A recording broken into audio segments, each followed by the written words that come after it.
Hello, হাইভাবে আপনাকে স্বাগতম।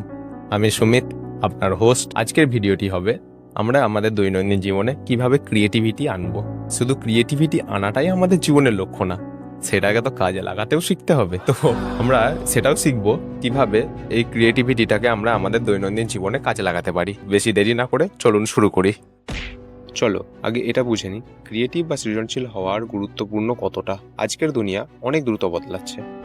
এখানে শুধু তুমি বই পড়লেই চালাতে পারবে না, তোমাকে নতুন চিন্তা, নতুন আইডিয়ার খুব দরকার হবে।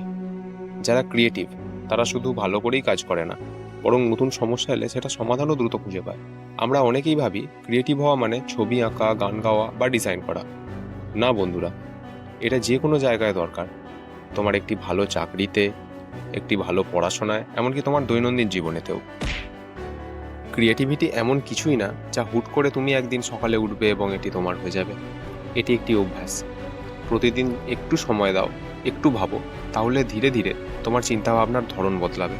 ফর এক্সাম্পল, প্রতিদিন কাজ থেকে একটু বেরিয়ে ভাবছো, মানে তুমি যেই কাজটা করছো সেই কাজটাকে একটু অন্যভাবে ভাবছো, এবং ভাবছো যে কিভাবে আমি যদি অন্য উপায়ে করি সেটা কিভাবে আমার দ্রুত কমপ্লিট হবে, বা নতুন কিছু শিখে দেখছো। এই ধরনের ভাবনা চিন্তাগুলোর মধ্যেই লুকিয়ে আছে ক্রিয়েটিভিটি। হ্যাঁ, আর একটা জিনিস, পুরনো ধাঁচে চললে নতুন কিছু আসবে না, মানে রুটিনের পরিবর্তন করো। তাই মাঝে মাঝে নিজেকে একটু চ্যালেঞ্জ দাও, নতুন কিছু শেখো, অন্যভাবে চিন্তা করার চেষ্টা করো।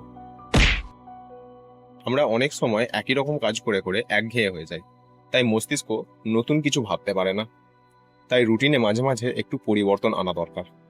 ধরো তুমি সব সময় ঘরে বসে কাজ করো, একদিন বাইরে কোথাও গিয়ে সেই একই কাজ করে দেখবে তোমার কতটা ভালো লাগছে। বা তুমি লক্ষ্য করে দেখে থাকবে যে তোমার কাজটি খুবই দ্রুত গতিতে সম্পন্ন হচ্ছে এবং খুবই এফেক্টিভ হচ্ছে।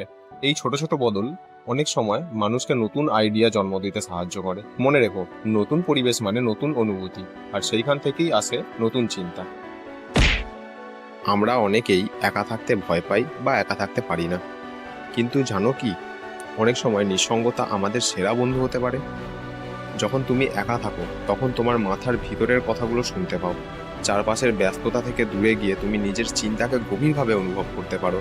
এই সময়ে অনেক নতুন ভাবনা আসে যা হয়তো বন্ধুদের সঙ্গে আড্ডা দিলে আসতো না। তাই মাঝে মাঝে একটু একা থাকো, নিজের সঙ্গে সময় কাটাও, তাতেই অনেক দারুণ আইডিয়া পাবে। এখন কথা হচ্ছে, আমরা অনেকে ব্যর্থতাকে ভয় পাই। ক্রিয়েটিভ হতে গেলে ব্যর্থতা আসবেই, এটা স্বাভাবিক ব্যাপার। কিন্তু সেটাকে ভয় পাওয়ার কিছু কারণ নেই, বরং এটাকে শেখার সুযোগ হিসাবে দেখো।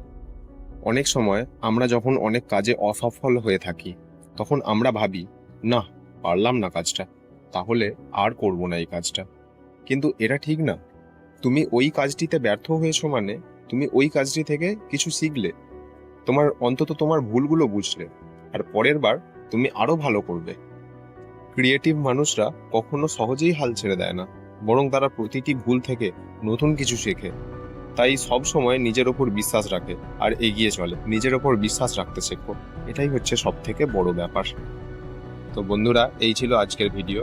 আশা করি তোমরা কিছুটা হলেও অনুপ্রাণিত হয়েছো।